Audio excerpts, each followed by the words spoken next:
Welcome to Widowcast Podcast, where you'll find the strength to get through your journey and the skills to coach other widows to do the same. This is not a grief group. This is your journey, and it just may show you the way to make something amazing come out of the emotional pain and trauma of your loss. I'm your host, Joanne Filomena. I'm the best-selling author of the book Widowed and of The Widow Coach. I'm also a professionally certified life coach. Let the healing and the personal journey back to who you are begin. Hi there. Before we get started with this podcast, I wanted to interject here because I've got something going on this coming week. It's going to be a free 3-day challenge. I posted in the Facebook group that I've used for these challenges and asked everybody what they would like the next challenge to be on. And the response was almost overwhelmingly on building confidence. I know that when we suddenly become widowed, our confidence is shaken. And it took me some months after Jim died before I even realized that that is what had happened to me. You know, I was in that fog for so long, and suddenly I realized one day, oh my gosh, I have no sense of confidence. That's why I can't finish anything I start. That's why I can't make decisions easily anymore. And I really had to rediscover how to find my self-confidence again and build up my sense of courage. And that can be done. So this is what I'm doing. And, you know, I apologize if you're listening to this podcast way in the future somewhere. This may have already taken place. So today is November 23rd, 2018. It's the day after Thanksgiving in 2018. And next week on Wednesday, which is November 28th, 2018, I will be starting the free 3-day challenge in the Facebook group that is called Widow Coaching Center. So if you're not part of that Facebook group, you want to go there and click on join so I can add you to the group. You can simply search Facebook for Widow Coaching Center or type in at the top www.facebook.com/groups/Widow Coaching Center. And it will take you to that group page where you can ask to join. For 3 days, I will be going live on Facebook Live each day for those 3 days, and I will be teaching a lesson each day on how to find your sense of confidence again. I'll also be coaching on those calls and responding to any of the questions and posts within the group so that we can spend 3 days together learning about this whole concept of self-confidence and how you find the basis of your own confidence again. So I would love to have you join me there. Then at the end of the 3 days, I am hopefully going to be able to announce the actual Widow Coaching Center online. It'll be a membership site. I would love to share more with all of you about that. But we're still building it. So, and I'm hoping it's ready by the time we finish our 3-day live challenge on Facebook. So join me on Facebook. Look for Widow Coaching Center on Facebook. Click join. I will get you added to the group, and I'll be talking to you next Wednesday. So let's go forward with the podcast. Hello, my friends. I'm back. This episode, I want to talk about judging others and being judged, as well as just jumping on the bandwagon of feeling bad. Does that sound harsh? I hope not, because you guys know how much I love you. You know that I've been through this widow thing myself, and I fall into that trap too. But I see it so often.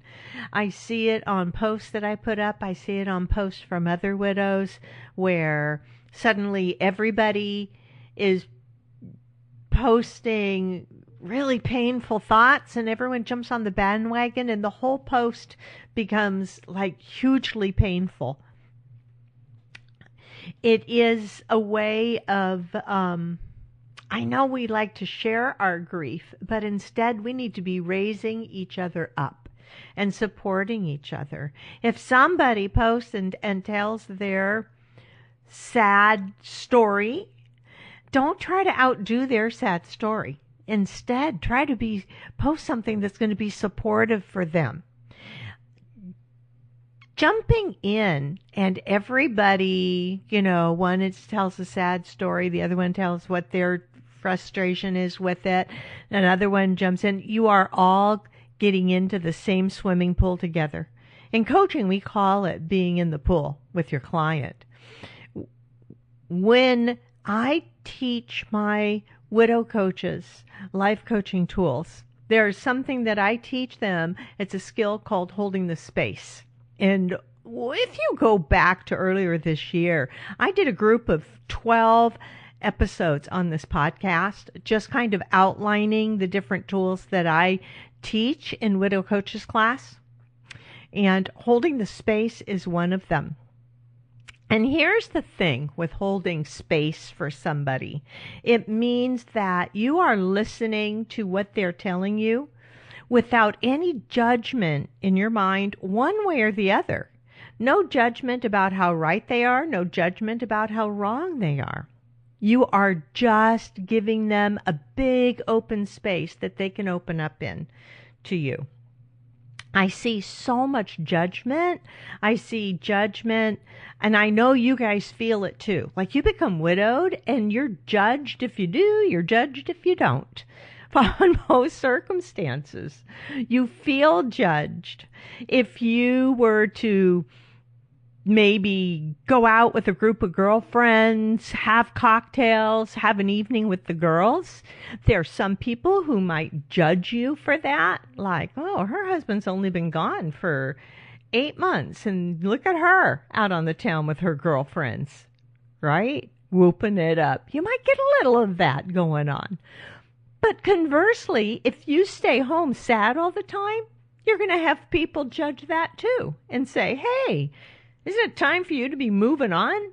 Don't you need to just get over this? Which is the worst thing anybody can say to us, right? We know that. I know that. I've had terrible things said to me, but they were said to me out of really compassion, right? People will say bizarre stuff to you and it feels hurtful to you, but what they're really trying to do is connect with you in some way, help you in some way. Their hearts are in the right place. Their mouths are in the wrong place.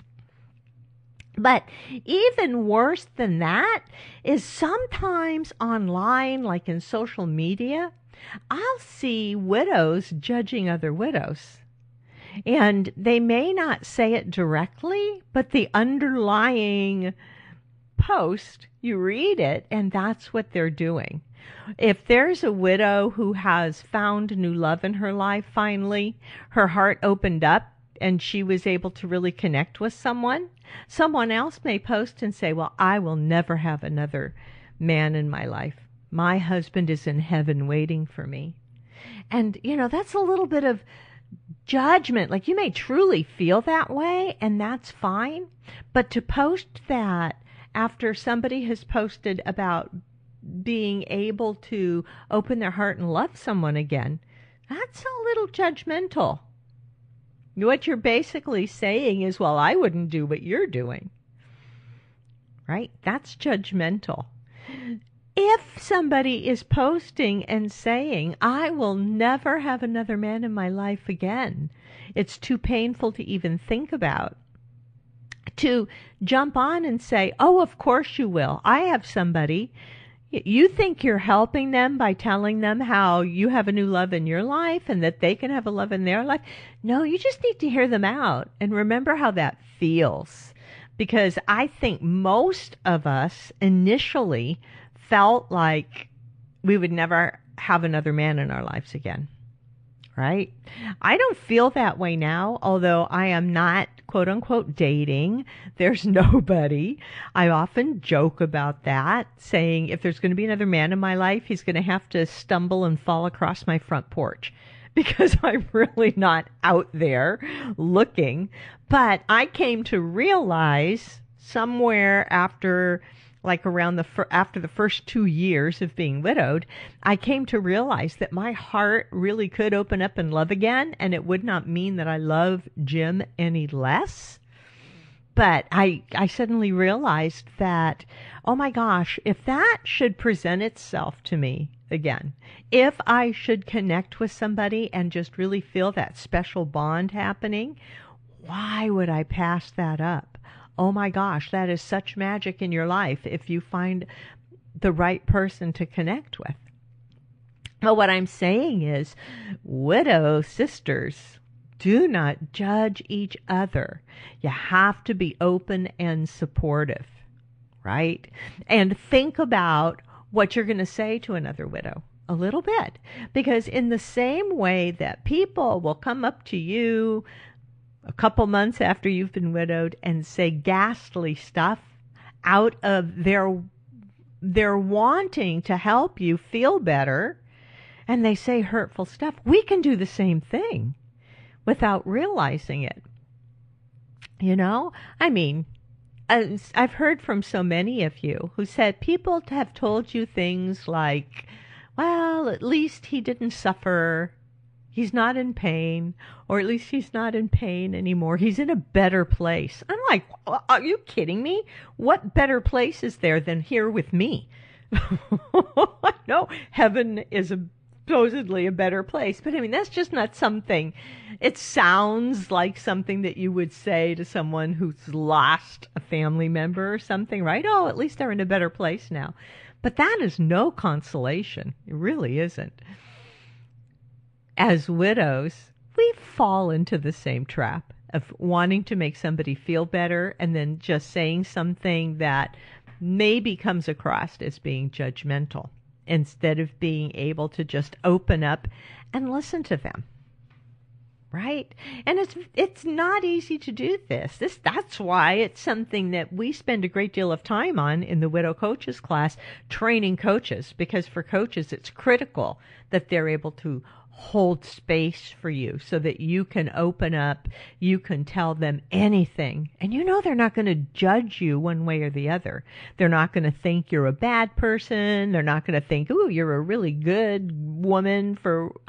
You get no judgment one way or the other, which means it's a safe place for you to just say everything that's on your mind to say.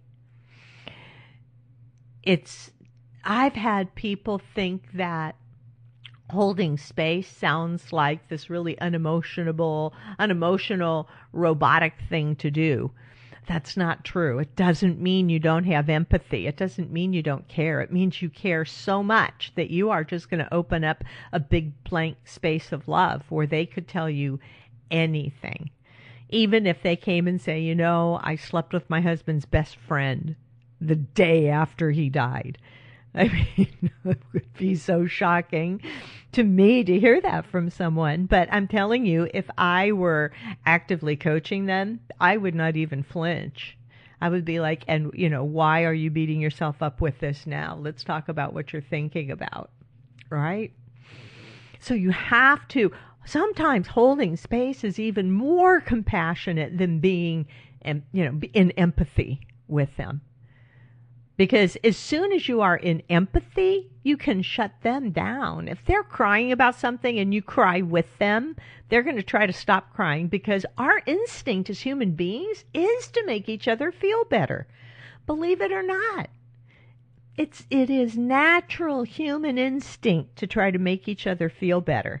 So if someone is spilling their guts and crying, and then you start crying, their instinct kicks in to make you feel better when they're the ones that need the support at that time, you know?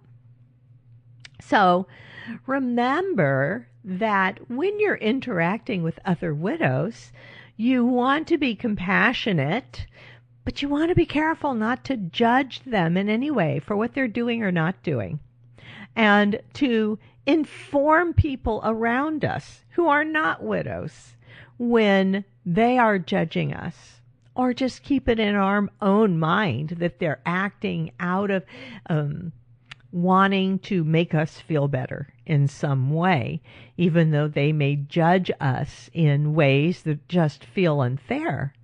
Like I said, kind of damned if you do, damned if you don't.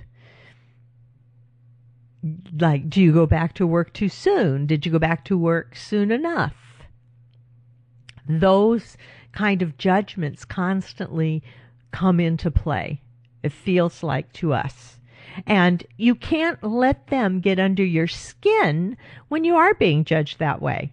Because even though one person may make a comment to you, like, you haven't come back to work yet, you milking this for all it's worth, you just want to punch them. But know that that's their judgment. Doesn't mean everybody at your office is thinking that way. Others at your office may be thinking, my gosh, this poor woman, I don't know how she's going to face it, having to walk back in here even. So, there's going to be judgment from both sides. Holding space for somebody else, raising up somebody else, means that you are open and supportive for them. And that's what I want to see more of online, is open supportiveness. And many of you do it. The people who are in my Facebook group, I think, are some of the best widows that have come together in there. I love it. They are so supportive of each other. They are so open to each other. It's on Facebook. It's called Widowed Book Club. If you look for that and click join, I'll get you added. Unless your Facebook profile looks like, I can't see anything and I can't tell who or what you are. I'm protective of the group, and I do snoop everybody that requests to join the group. I'll be honest with you. I'm going to click on your name. I'm going to look at your profile page to see that you don't look like you're somebody who is coming in there to just prey on other widows, right? Or not even other widows. If you're widowed, you're in.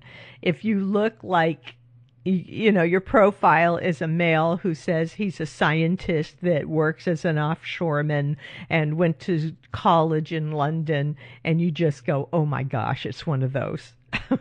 And boot them right away. But in that group, a Widowed Book Club group in Facebook, everybody in there is super supportive. And we just don't have those long, sad threads going on in there. And I love that. Doesn't mean you can't post when you're sad. Everybody does in there. We have to have that environment where you can come post something. It's not going to show up in the news feeds of your friends because it's a closed group. Only people who are a part of that group would see it in their news feed. And it's the place where you can come in there and just say anything, and nobody's going to judge you. Nobody's going to judge you. You could come in there and say, I was actually glad when my husband died. Nobody's going to faint. Because it's especially not me, because with the number of widows that I have coached and taught and talked to and connected with, it's thousands now. I have talked to thousands of widows. There is probably nothing I have not been told or heard or coached about. So there's no judgment there. So if you are talking to another widow, or ahead of time you're meeting with another widow, or if you are going to be reading other widows' posts on social media, one of the best ways to be able to be open and supportive is if you know ahead of time you're going to be sitting down with other widows. Or if you're reading on Facebook and you come across stuff that kind of triggers you, One of the best things you can do is grab a piece of paper and start writing down all of your thoughts as fast as you can for 1 minute. Just everything that comes into your head about it, write it down. Don't try to filter it. Don't try to stop yourself in any way. Don't try to judge your thoughts. Just anything goes, and write it down on paper. When I do thought downloads, I've gotten really good at it. When I first started trying to practice doing thought downloads that way, I used to try to filter my thoughts, or I might come up with a thought that I think, ooh, I don't even want to put that on paper. How did that come into my head? No, all the filters are off. You just write it down. That's why I tell people, set a timer, 1 minute, and write as fast as you can. Then you have a chance to look back over those thoughts and see where the judgments are. Ask yourself how many of those thoughts are absolutely true. It allows you to kind of clean up your thinking a little bit before you write a post on Facebook or before you go to sit down to lunch with 3 other widows. You know, you can just take a minute ahead of time, if you're going to meet with widowed friends, to write down all your thoughts about them, to see where are my judgmental thoughts and why am I thinking that? If you get it all out of your head onto paper, you get a chance to kind of clean up your thinking a little bit so you can be a little bit more open. It's exactly what a good trained life coach would do before having a session with you. They would do a thought download to kind of clear out their mind so that they've got a nice clean slate to listen with. It's part of the practice, but I think it's part of the practice that can come into our lives. I do thought downloads all the time, and not necessarily, I can't talk, you guys, not necessarily about other people. Sometimes I'm just doing thought downloads about how I'm feeling so I can see what I'm thinking that's putting me in the mood that I'm in. So helpful. But to stay open and non-judgmental of others, thought downloads are the best thing you can do because it lets you kind of see out on paper exactly where your thoughts are. And sometimes if we see it on paper before it comes out our mouth, we're like, whoa, I can't believe I think that. That's not true. I can't know that for sure. Right? So holding the space for other widows and being non-judgmental of other widows is one of the most impactful things you can do as a friend, as an observer, as a connection. And apply it to everything on social media. Not just posting with widows, but anytime you read something that somebody has posted. And I know I do those knee-jerk posts myself. I watch it, and that's what I call it, a knee-jerk post. And I can't tell you how many times I've seen somebody post something on Facebook, and I click into the comment box, and I type, get it all out, and then I look at what I just typed, and I delete it all. And I'm like, okay, I feel better having typed all that out, but I have no business putting all that on their post, on their timeline, right? It's like, Joanne, just step back. And I do. I mean, I delete my comments all the time. I don't post them and delete them. I mean, I type it all out and then I backspace it all or highlight it all and just hit the delete key and do not post it. Sometimes it really pays to take that breath, that second, before you put an unsupportive comment out there. And because you may not realize it's unsupportive until you take a breath and look at what you just wrote and then thought, this is like I just walked into their house and then just opened up on them, right? I disagree with everything. It's like I've come into their house and said, I hate that picture on your wall. I can't believe you put that picture up there. How could you buy that picture? We would never do that. People do that on social media posts. Right? They jump on and they want to just jump into the discussion and disagree on somebody else's post that somebody has shared on their wall with their friends and family. It's like, no, you have to be able to back off and not be overly judgmental and hold space for everybody in your life. Then life becomes so much more rewarding too. And you become more compassionate and understanding of those who hit the send key on their post without thinking it through first. Right? Listen, have a fantastic week, and I will be talking to you again really soon.